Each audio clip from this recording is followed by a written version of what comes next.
αγαπημένοι μου, και καλωσορίσατε σε ένα ακόμη βίντεο στο κανάλι μου. Λίγο διαφορετικό αυτή τη φορά. Δεν είναι vlog, ούτε θα σας δείξω κάτι από την καθημερινότητά μου. Θα απαντήσουμε σε πάρα πολλές ερωτήσεις όμως που μου κάνατε μέσω Instagram, όπως και επίσης και στα προηγούμενα βίντεο. Για να μην μακρολογώ και να μην βαρεθείτε, τα έχω χωρίσει λίγο σε τρεις διαφορετικές ενότητες. Η πρώτη ενότητα είναι η παιδική μου ηλικία, θα σας πω μερικά πράγματα για μένα, που γεννήθηκα, που μεγάλωσα, που δούλεψα μέχρι να φτάσω εδώ στη Γερμανία. Η επόμενη ενότητα είναι αφού έχω γνωρίσει τον Ηλία. Θα σας πω λοιπόν όλο το story time, πώς γνώρισα τον Ηλία, πού γνωριστήκαμε, τι και πώς. Η τρίτη ενότητα, όπως σας είπα, είναι αυτό που έλαβε τις περισσότερες ερωτήσεις στο Q&A στο Instagram, παιδιά. Πώς πήραμε την απόφαση να έρθουμε στη Γερμανία, αν γνωρίζαμε τη γλώσσα, τι συνέβη και θέλαμε ξαφνικά να μεταναστεύσουμε και όλα αυτά. Οι πιο συχνές ερωτήσεις που μου κάνατε ήταν story time για τον Ηλία, πώς γνωριστήκαμε, πώς ήρθε το παιδί. Εντάξει, για τη Γερμανία full με ρωτήσατε, οπότε πάμε να σας απαντήσω με σειρά. Καταρχήν, ας πιω. Πίνω καφέ, δεν ήπια το πρωί, μην πέσετε να με φάτε. Ας ξεκινήσουμε ότι εγώ γεννήθηκα στη Θεσσαλονίκη το 1996 τον Νοέμβριο. Είμαι 28 χρονών, ο μπαμπάς μου είναι από ένα πάρα πολύ μικρό χωριό στις Σέρρες, στη Βιτάστα. Άμα κάποιος με βλέπει από εκεί, τα φιλιά μου στη Βιτάστα. Η μαμά μου είναι από ένα άλλο χωριό στη Χαλκιδική, τον Μαρμαρά. Τα φιλιά μου στη Μαρμαρά. Όπως καταλαβαίνετε, με δύο χωριά και δύο διαφορετικές γιαγιάδες και παππούδες, ταξίδευα από το ένα χωριό που ήταν στο βουνό, στο άλλο χωριό που ήταν στη θάλασσα. Έτσι, ειδικά στο Μαρμαρά τα καλοκαίρια, στη Χαλκιδική, ήμουν ένα παιδί, παιδιά, που μεγάλωσα στη θάλασσα, με όλη την έννοια της λέξης. Μεγάλωσα βγάζοντας γυαλιστερές, βγάζοντας χταπόδια, τρώγοντας αχινό, όλη μέρα, κάθε μέρα. Το πρώτο μου χταπόδι, αν δεν κάνω λάθος, το πιάσα όταν ήμουν 7 χρονών από τα βράχια. Ήμουν παιδί της θάλασσας, όλα αυτά τα στρίδια, μύδια, πίνες, γυαλιστερές, τα λατρεύω, τα αγαπώ. Από την άλλη πλευρά είχαμε το χωριό στο βουνό, που πήγαινα κάθε χειμώνα και με τη γιαγιά μου, τον παππού μου, τα ξαδέρφια μου και όλα αυτά. Έχω μεγαλώσει και έχω γεννηθεί, όπως σας είπα, στη Χαριλάου, στη Θεσσαλονίκη. Εκεί πήγα σχολείο, εκεί σπούδασα, δεν έχω αλλάξει ποτέ σπίτι στη ζωή μου, το πατρικό μου είναι εκεί πέρα. Όταν λοιπόν τελείωσα το σχολείο, είχα πάρει την απόφαση να ασχοληθώ με τον τουρισμό. Κάπου εδώ να πω ότι και οι δύο γονείς μου είναι πάνω από 30 και 40 χρόνια ξενοδοχείο υπάλληλοι. Δηλαδή στην ουσία οι γονείς μου και οι δύο, και η μαμά μου και ο μπαμπάς μου, είναι 30 χρόνια στην ίδια εταιρεία ξενοδοχείου, στην οποία είμαι και εγώ. Απλά οι γονείς μου δουλεύουν στη Θεσσαλονίκη. Έλα, ξέρετε ποια είναι, έχετε δει και τα προηγούμενα βίντεο. Υπάρχει και το καζίνο εκεί πέρα. Ο μπαμπάς μου λοιπόν είναι στο καζίνο, η μαμά μου είναι στη Θεσσαλονίκη στο ξενοδοχείο αυτό λοιπόν της ίδιας εταιρείας, για να μην πω το όνομα. Από μικρή ήξερα τι ήθελα να κάνω, ήθελα να γίνω σαν τη μαμά. Και όταν λέω να ασχοληθώ με τα ξενοδοχεία, εννοώ εστιατόριο, εινολογία, μπαρ, να μάθω για τα κρασιά και όλα τα συναφή. Έτσι λοιπόν έδωσα πανελλήνιες, μόνο έτσι για να λέω ότι έδωσα μια φορά πανελλήνιες στη ζωή μου. Σπούδασα τουριστικά στα ΙΕΚ Δέλτα στη Θεσσαλονίκη, ήταν 2 χρονιές οι σπουδές μου, ρε παιδί μου. Την πρακτική μου άσκηση την έκανα λοιπόν στην Κρήτη, σε ένα πάρα πολύ καλό ξενοδοχείο στον Άγιο Νικόλαο, το Δάιος. Είναι ένα από τα πιο όμορφα ξενοδοχεία που έχω δει ποτέ. Είχα κάτσει, αν δεν κάνω λάθος, γύρω στους 5 μήνες. Πρακτική λέγοντας ότι έπαιρνα τύπου 350 ευρώ το μήνα. Ήμουνα στην Κρήτη ολομόναχη, πήγα ολομόναχη, οι γονείς μου με μπούσταν να σωθεί. Φύγε μακριά, μην πηγαίνεις τόσο κοντά, Χαλκιδική ή τέτοια. Είσαι κοντά μας, πήγαινε ρε παιδί μου, ανακάλυψε τον κόσμο μόνη σου. Το χειμώνα μυρνάω και πιάνω δουλειά στο Kitchen Bar στη Θεσσαλονίκη, στο εστιατόριο στο λιμάνι που είναι. Νομίζω, αν δεν κάνω λάθος, ήμουν 4 χειμώνες. Κάθε φορά που γυρνούσα από σεζόν πήγαινα για δουλειά εκεί πέρα. Είχα τους φίλους μου, την ομάδα, όλα αυτά και τα συναφή, οπότε είναι εκεί το χειμώνα. Στη συνέχεια κάνω τη δεύτερη χρονιά μου στο ΙΕΚ Δέλτα. Οπότε δεύτερη χρονιά αποφασίζω να πάω στο Αιώνιο Κώστα Ναβαρίνο. Ήταν η πρώτη μου χρονιά ως επαγγελματίας. Είχα πολύ καλούς μάνατζερ, έμαθα πάρα πολλά πράγματα από αυτούς. Τελείωσε η σεζόν, γύρισα στη Θεσσαλονίκη, ξανά έπιασα δουλειά, όπως σας είπα, στο Kitchen Bar, και για δεύτερη συνεχόμενη σεζόν το επόμενο καλοκαίρι, δηλαδή του 2017, πήγα ξανά δεύτερη χρονιά στο Κώστα Ναβαρίνο. έτσι ώστε να πάρω περισσότερη εμπειρία, γιατί πραγματικά είχα τρομερούς υπεύθυνους και μάνατζερ και πολύ καλούς σεφ, πολύ καλούς bartender από όλη την Ελλάδα. Και γυρνώντας από εκεί πάλι ξαναπιάνω δουλειά στο kitchen bar. Εδώ λοιπόν είναι και όλο το ζουμί. Λοιπόν, είναι χειμώνας του 2018 αν δεν κάνω λάθος. Πρέπει να αποφασίσω τι θα κάνω την επόμενη σεζόν. Και λέω φέτος ρε φίλια δεν θέλω να πάω στο Κώστα Μαυρίνο πάλι, θέλω να δω κάτι διαφορετικό. Οπότε αποφασίζω να κάνω αυτό το βήμα, γιατί βήμα το λες, ειδικά τότε, τώρα είναι και λίγο καλύτερα τα πράγματα. Και να πάω σεζόν στη Μύκονο. Ήμουνα πάρα πολύ τυχερή γιατί πήγα και δούλεψα, τώρα τα λέω για όσους ξέρουν λίγο από ξενοδοχεία και από κατηγορίες ξενοδοχείων. Πήρανε σε ένα από τα leading hotel of the world, τα οποία αν δεν κάνω λάθος πρέπει να είναι 4 στην Ελλάδα. Ένα λοιπόν από αυτά είναι στη Μύκονο, λέγεται Μπιλενκού και πήγα για δουλειά εκεί πέρα, ξεκίνησε τη σεζόν. Είχα πάει τον Μάρτιο. Ο σεφ μας έλεγε θα έρθει ο Πέτερ, πώς να το πω τώρα, σερβιτόρος, κάπως έτσι. Θα έρθει και θα σας δείξει και πώς να κάνετε αυτό και εκείνο και θα σας μάθει και τα πιάτα. Ήταν ένα από τα πιο δύσκολα εστιατόρια ξενοδοχείου που δούλεψα ποτέ, γιατί ήταν γαστρονομική κουζίνα. Που κάθομαι μια μέρα ανέμελη, λίγο πριν πιάσω βάρδια, μαζί με τις φίλες μου. Συζητάμε, σκάει μύτη ένας ψηλός, μελαχρινός, με μουσια, γυμνασμένος, μαυρισμένος, με λευκό πουκάμισο για να πιάσει δουλειά και τελικά αυτός ήταν ο Ηλίας, παιδιά. Που ήρθε μετά από νομίζω 1 μήνα, αν δεν κάνω λάθος, αφού ήμουν ήδη εγώ στο Μύκονο. Εγώ κοσμάρα γενικά. Άρχισε να με πλησιάζει, να μου μιλάει καλά, ξέρω εγώ, να με βοηθάει στη δουλειά πάρα πολύ. Αν και στις αρχές δεν τα πηγαίνουμε πάρα πολύ καλά, η αλήθεια είναι, γιατί είναι λίγο αυστηρός μαζί μου. Ναι, και εγώ το έπαιρνα λίγο πιο κατάκαρδα. Πολύ κατάκαρδα ρε παιδί μου, και υπήρχαν και φορές που έβαζα και τα κλάματα. Σαν να έρχομαστε λίγο πιο κοντά, εγώ τον είδα πάρα πολύ διαφορετικά ξαφνικά από τη μια μέρα στην άλλη. Αρχίσαμε να βγαίνουμε με τον Ηλία, πέρασε όλη η σεζόν έτσι. Λοιπόν ξεκίνησε το ερωτικό ειδήλιο με τον Ηλία. Αφού η κυρία Φέη είχε στο μυαλό της ότι κάτσε Φέη, θα έρθει ο Σεπτέμβρης, θα έρθει ο Οκτώβρης, θα τελειώσει η σεζόν, θα λήξει το συμβολιό σου, θα χρειαστεί να γυρίσεις πίσω στη Θεσσαλονίκη. Γιατί ο Ηλίας έμενε στην Αθήνα, οι γονείς του ήταν στην Αθήνα, τα αδερφός του ήταν στην Αθήνα, οι φίλοι του ήταν στην Αθήνα. Τι θα γίνει? Γύρω στο τέλος της σεζόν, μια μέρα που καθόμασταν ένα ωραίο βράδυ και πίναμε το κρασάκι μας, γυρνάει και μου κάνει: θέλεις να νοικιάσω ένα σπίτι στη Θεσσαλονίκη και να έρθω να μείνω για να σε βλέπω? Και λέω: το είπε. Λέω: δεν το είπε. Έτσι λοιπόν και έγινε. Όταν τελείωσε η σεζόν, πήγαμε λίγες μέρες διακοπές στο Κώστα Μαυρίνο που δούλευα εγώ τις προηγούμενες χρονιές. Γυρίσαμε, πήγαμε στη Θεσσαλονίκη, νίκησε ένα σπίτι ακριβώς στο ίδιο στενό που είναι το πατρικό μου. Και εκεί ρε παιδί μου άρχισαν οι πολλές δυσκολίες, γιατί να πω ότι δεν ήταν και όλοι σύμφωνοι με αυτή τη σχέση προφανώς, για διάφορους λόγους. Έτσι λοιπόν και έγινε εκείνον το χειμώνα στη Θεσσαλονίκη, ότι μέσα σε αυτό το σπίτι είχε ένα κρεβάτι, 2 τσίγκινα κομμωδίνα, δηλαδή μεταλλικά που στερεώναμε την τηλεόραση, και ένα πλαστικό τραπέζι με 2 καρέκλες, τίποτα άλλο. Το σπίτι αυτό δεν είχε θέρμανση. Θυμάμαι βράδια να χιονίζει στη Θεσσαλονίκη, παιδιά, και απλά να είμαστε στο κρεβάτι με κουβέρτες, να βλέπουμε ταινία και να κάνουμε τα χνότα μας από το κρύο.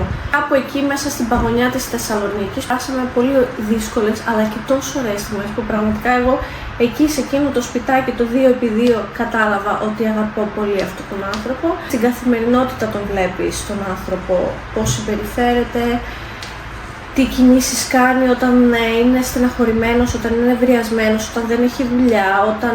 Τέλος πάντων, εγώ εκείνη σημειωθεί όταν το γνώρισα τον Ηλία ήμουνα 20 χρονών. Ήμουνα πάρα πολύ μικρή και ο Ηλίας ήταν 30. 9 χρόνια έχουμε διαφορά, 9,5. Ο Ηλίας μου είχε πει ότι την επόμενη χρονιά το καλοκαίρι έπρεπε να φύγει στην Αθήνα, γιατί τον είχαν πάρει από μια άλλη πάρα πολύ μεγάλη εταιρεία ξενοδοχείων της Ελλάδος, γενικά του κόσμου ολόκληρου. Στο Four Seasons λοιπόν τον είχαν πάρει, στο Αστήρ Παλάσι στη Βουλιαγμένη στην Αθήνα. Μου λέει: γιατί δεν στέλνεις και εσύ ένα βιογραφικό να σε πάρουν, και άμα είναι μετακομίσουμε Αθήνα. Παίρνω και εγώ το βιογραφικό μου, με παίρνουν κατευθείαν. Είσαι στα Πολυλογό, Νοέμβριο. Έλαβα αυτό το email ότι, για το job offer, ότι τους άρεσε το βιογραφικό μου και ότι με περιμένουν για συνέντευξη. Και αυτά το Νοέμβριο στα γενέθλιά μου, παιδιά, αφού δούλευα σε ένα μαγαζάκι στη Θεσσαλονίκη, έχω γενέθλια και σκάει μύτη ο Ηλίας έξω από το μαγαζί που δουλεύω με το αμάξι και με παίρνει τηλέφωνο και μου λέει: Βγες λίγο έξω, έχω να σου δώσω το δώρο σου. Και του λέω, καλά τώρα, είμαι στη δουλειά. Μου λέει, ναι, 5 λεπτά μου λέει, πάρε το διάλειμμα σου, να βγαίνω έξω. Έχω στο πίσω κάθισμα του αυτοκινήτου ένα χάρτινο κουτί. Έτσι, χύμα, ένα μεγάλο τόσο περίπου χάρτινο κουτί. Ανοίγω απλά το κουτάκι και βλέπω μέσα ένα αρκουδάκι άσπρο που έκλαιγε. Πραγματικά δεν έχω ξαναδεί κάτι πιο γλυκό στη ζωή μου. Ήτανε ο Κάσπερ μέσα σε ένα χαρτόκουτο, τον οποίο τον είχε πάρει από έναν εκτροφέα στη Σερβία, τα έχει κανονίσει όλο η Ηλίας, τέλος πάντων. Μου λέει, ορίστε το δώρο σου, ένα χάσκι Σιβηρίας λευκό με μπλε μάτια. Και παθαίνω σοκ. Και λέω, μα πώς? Και μου λέει, είναι η αρχή της οικογένειάς που θα φτιάξω. Νομίζω έβαλα τα κλάματα, παιδιά, στον δρόμο, έτσι όπως το έβλεπα. Ήμουνα και με τη στολή από τη δουλειά. Ήτανε πραγματικά, χωρούσε στην παλάμη του χεριού σου. Πολύ συγκινητική στιγμή. Τέλος πάντων, μην τα πολυλογούμε. Επόμενο βήμα μας ήταν που μετακομίσαμε στην Αθήνα, λοιπόν. Νοικιάσαμε ένα σπίτι στη Βούλα. Ξεκινήσαμε να δουλεύουμε στο Four Seasons, στο Αστήρ Παλά στην Βούλα Αρμένη. Και αφού δουλεύουμε στο ωραίο το ξενοδοχείο του Four Seasons, την επόμενη χρονιά, πάλι στα γενέθλιά μου, μου λέει ο Ηλίας να κλείσουμε εισιτήρια για ένα ταξίδι που θέλουμε να πάμε στην Ιταλία. Κάναμε ένα tour Ιταλία, Νίκαια, Μονακό, Μοντεκάρλο. Αυτό το ταξίδι προγραμματίστηκε το Νοέμβριο στα γενέθλιά μου. Πάμε λοιπόν στο ξενοδοχείο του Four Seasons, το αντίστοιχο της Νίκαιας, εκεί που δουλεύαμε, στο Cap Ferrat λεγότανε. Έχει κανονίσει ο Ηλίας στα γενέθλιά μου να κλείσει ένα τραπέζι για να γιορτάσουμε με ένα μικρό γλυκό, ένα κεράκι και κάτι τίσερ, παιδί μου. Ξαφνικά σκάνε μύτη οι σερβιτόροι με ένα κέικ, δεν ξέρω, γλυκό ήταν, δεν θυμάμαι πολύ καλά, 2 ποτήρια σαμπάνιας, μου λένε χρόνια πολλά, ο Ηλίας μου βγάζει ένα δαχτυλίδι και μου κάνει πρόταση γάμου. Εγώ είχα πάθει σοκ προφανώς, δεν το περίμενα καν. Εννοείται ότι δέχτηκα και μετά από λίγους μήνες μάθαμε κιόλας ότι εκείνες τις μέρες στο ταξίδι μας αυτό έμεινα και έγκυος στη Χριστιάνα. Οπότε ήταν πάρα πολύ σημαντικό ταξίδι για μένα εκείνο, γιατί ήταν τα γενέθλιά μου, έμεινα έγκυος, μου έκανε και πρόταση γάμου ο Ηλίας. Οπότε γυρίσαμε από το υπέροχο αυτό ταξίδι. Η εγκυμοσύνη της Χριστιάνας ήταν, δεν κατάλαβα καν ότι ήμουν έγκυος πραγματικά. Γέννησα τη Χριστιάνα στα 23 μου, στην Αθήνα, στην κλινική Ηρέα. Είχαμε πάει για φυσιολογικό τοκετό, αλλά μεσολάβησαν αρκετά πράγματα και γέννησα με καισαρική τομή. Και αυτά θα σας τα πω έτσι σε άλλο βίντεο, λίγο πιο αναλυτικά, αφού γεννήσω και το δεύτερο μου παιδάκι, πρώτο ο Θεός. Γεννιέται λοιπόν η Χριστιάνα, μετακομίζουμε από τη Βούλα στο Παλαιό Φάλαιρο για να έχουμε ένα μεγαλύτερο σπίτι. Είχαμε μπροστά ένα μικρό κήπο για τον Κασπεράκο. Εκεί ξεκινάνε λίγο τα ζόρια για μένα, γιατί σε μια Ελλάδα που ήταν η πρώτη βαρβάτη καραντίνα, που ήταν όλα κλειστά, εγώ γέννησα. Δεν έμεινα έγκυος στη μεγάλη καραντίνα, γέννησα. Πράγμα πολύ δύσκολο, γιατί σημαίνει ότι ούτε η μαμά μου μπόρεσε να έρθει να με βοηθήσει. Ήμασταν πολύ περιορισμένοι μέσα στο σπίτι, εγώ είχα τρελαθεί πραγματικά. Ο καημένος ο Ηλίας δούλευε ασταμάτητα και ξυπνούσε το βράδυ να με βοηθήσει με το μωρό. Και πραγματικά υπάρχουν φορές που ακόμα και σήμερα τον ρωτάω ότι πώς άντεχες, γιατί είχα γίνει πάρα πολύ κακιά. Δηλαδή με είχαν επηρεάσει full όλα αυτά. Περίμενες να πληρωθείς και το επίδομα γένας και λοχείας, το οποίο αργούσε πάρα πολύ. Είχα πάει στο ΕΦΚΑ και μου είχαν πει ότι η κοπέλα μου εσύ γέννησε τον Αύγουστο του 20. Εγώ έχω απλήρωτη γυναίκα που γέννησε τον Ιούλιο του 18, ξέρω εγώ, και ήρθες να πληρωθείς. Τέλος πάντων, πολύ δύσκολες καταστάσεις στην Αθήνα, δεν πέρασα πολύ καλά. Γι' αυτό και αυτό το κομμάτι της λοχείας μου ήταν λίγο δύσκολο. Παρ' όλα αυτά, μόνοι μας ήμασταν, αλήθεια σας λέω, είναι το πιο σημαντικό και το πιο ουσιαστικό, εσύ και αυτός και το μωρό. Τέλος, δεν χρειάζεται κανένα άλλο, τα καταφέραμε, περάσαμε δύσκολες στιγμές και καταστάσεις. Ο Ηλίας παίζει να έχασε καμιά 15 κιλά, όχι από την έλλειψη φαγητού, αλλά από την έλλειψη ύπνου, γιατί πραγματικά δούλευε και το βράδυ δεν κοιμόταν πολύ καλά. Ξυπέρα νομίζω έφαγα το καμπανάκι το ότι τι κάνω εγώ εδώ, γιατί μου συμβαίνουν αυτά τα πράγματα, ενώ θα μπορούσα να είμαι πολύ καλύτερα. Τελείωσε η διαμητρότητας, προστασία της μητρότητας. Εγώ έπιασα δουλειά στο Hyatt στην Αθήνα, στο ξενοδοχείο. Είναι η εταιρεία που είναι οι γονείς μου, τόσα χρόνια που σας είπα στην αρχή. Ήμουν πολύ καλά, ικανοποιημένη, κοντά στο σπίτι μου, μια χαρά, αλλά κάτι δεν μας έκανε το κλικ. Με όλα αυτά που συμβαίνουν στην Ελλάδα, σκεφτόμουν πάρα πολύ έντονα την ιδέα του εξωτερικού.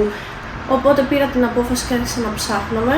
εννοείται ότι μαζί με τον Ηλία έχουμε κοινή πορεία, δηλαδή σπίτι, δουλειά, λεφτά, το αυτοκίνητο μας το είχαμε που λέει ο λόγος, αλλά έλειπε αυτή η ποιότητα ζωής που εγώ αναζητούσα και έλεγα ότι θέλω το καλύτερο για τα παιδιά μου και θέλω να μεγαλώσουν λίγο καλύτερα από ότι εδώ, και υπήρχαν και κάποια σκηνικά που με είχαν επηρεάσει πάρα πολύ στην Αθήνα. Είχαμε πρόβλημα με το σπίτι που νοικιάζαμε. Εγώ στην ουσία 9 μήνες αφού γέννησα έπρεπε να γεννήσω στη δουλειά και να αφήσω ένα μωράκι το οποίο ήταν 9 μηνών βρέφος, να το πάω σε βρεφονηπιακό σταθμό. Οπότε σκεφτόμουν λίγο αυτά τα πράγματα και έλεγα ότι ας το δοκιμάσουμε, δεν έχουμε κάτι να χάσουμε.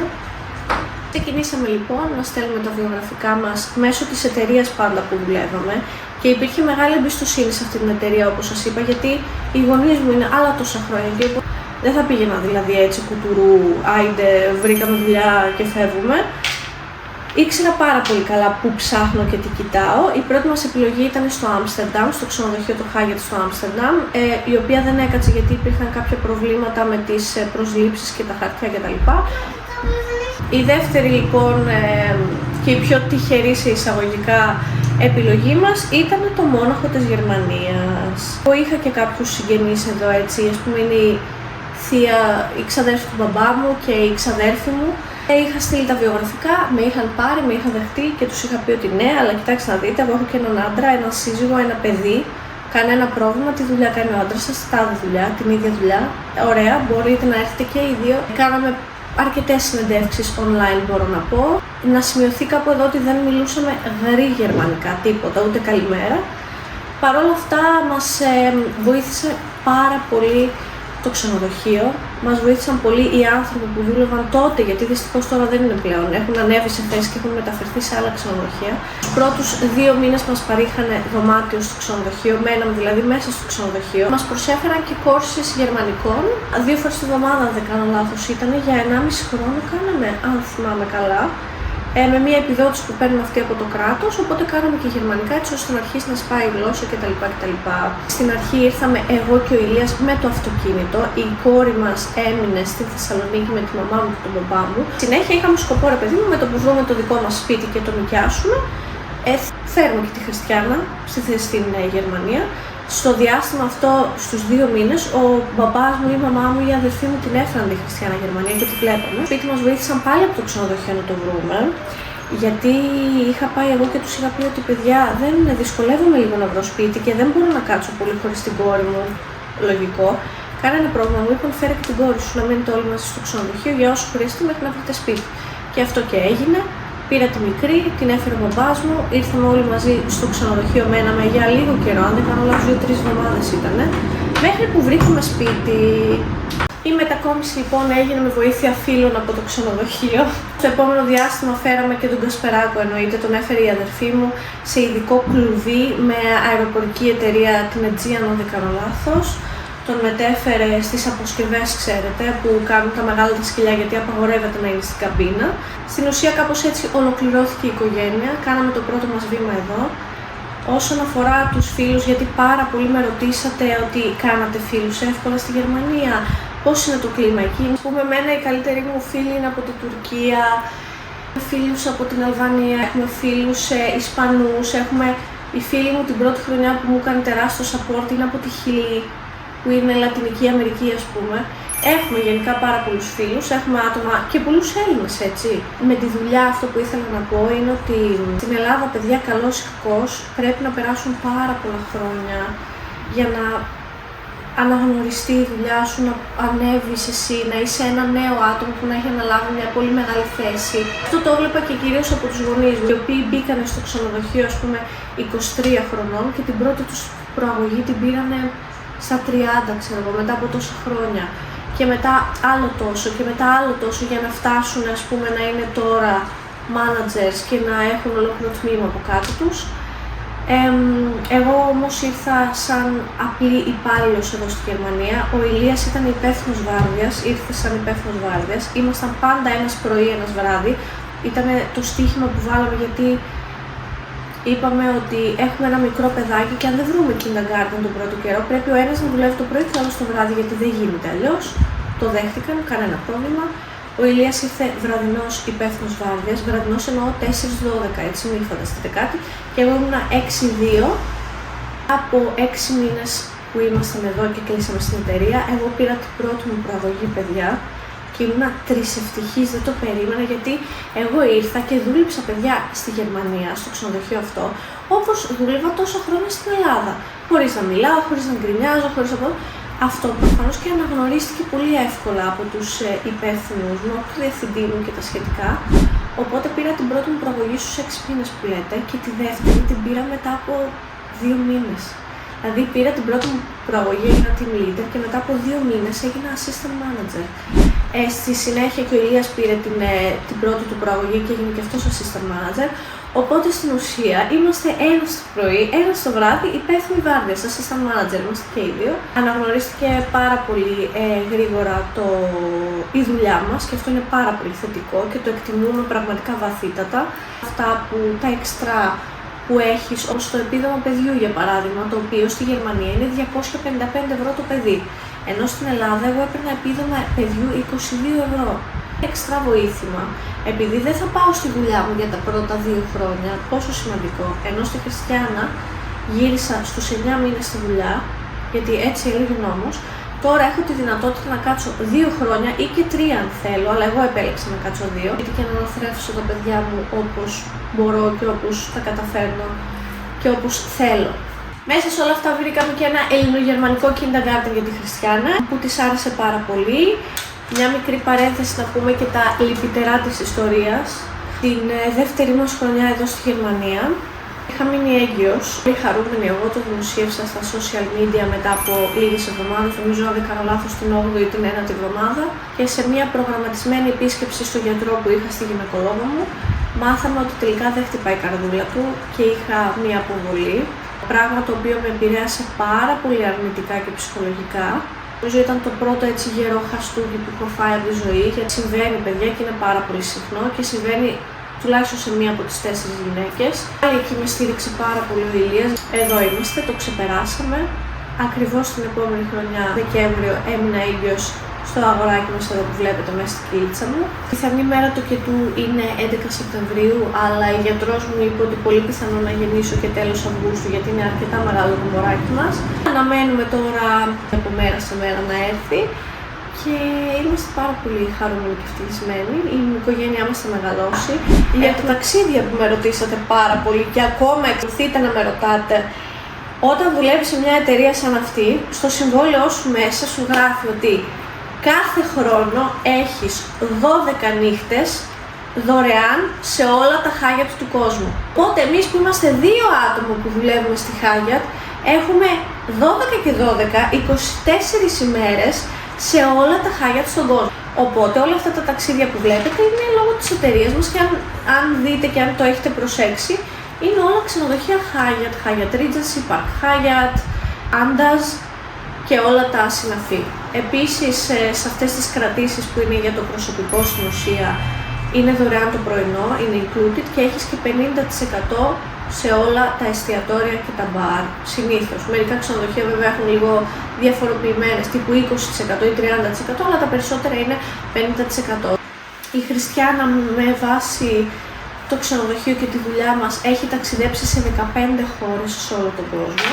Το πιο μακρύ ταξίδι που έχουμε κάνει είναι στο Ντουμπάι και είμαστε πάρα πολύ ευτυχισμένοι, θέλουμε να το κρατήσουμε όλο αυτό.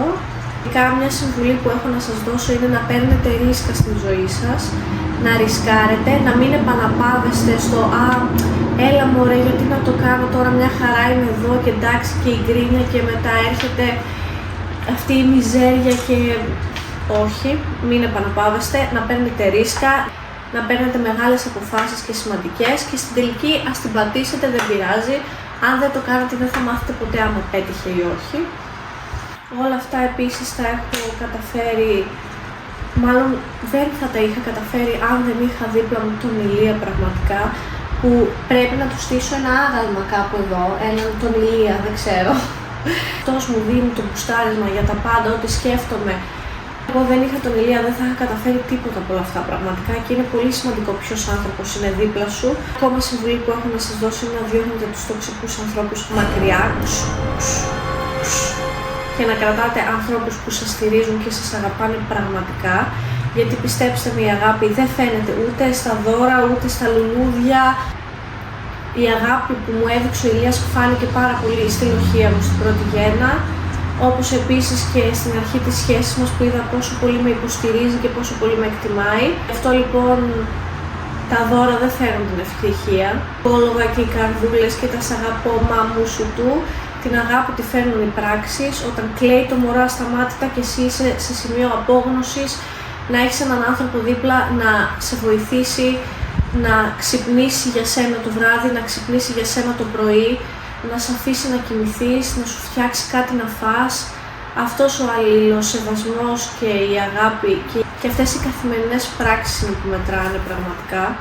Οπότε εύχομαι να βρείτε έναν άνθρωπο τέτοιο στη ζωή σας και να μην συμβιβαστείτε με τίποτα λιγότερο.